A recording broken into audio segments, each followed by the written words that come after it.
যদি আপুনি গম পাইছে যে আপোনাৰ ৰিলেশ্যনশ্বিপত ভাত মেলিছে বা আপোনাৰ পাৰ্টনাৰ আপোনাৰ পৰা যাব বিচাৰিছে, তেতিয়াহ'লে আপুনি আৰু সেই মানুহজনক ফোন কৰি আপোনাক হাৰ্ট কৰিবলৈ চান্স নিদিব।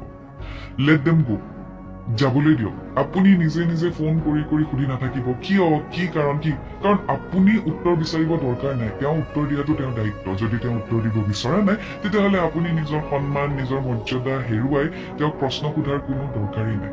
তেওঁৰ যদি ক'বলগীয়া আছে, তেওঁ নিজে আহি ক'ব।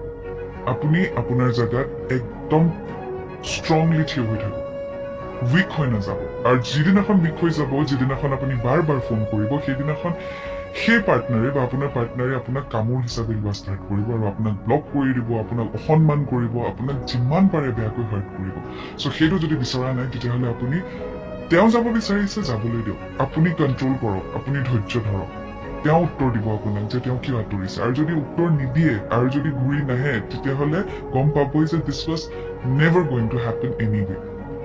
চ' যদি শেষ হ'বলগীয়া আছে, তেতিয়াহ'লে যি প্ৰকাৰেৰেই নহওক শেষ হ'বই।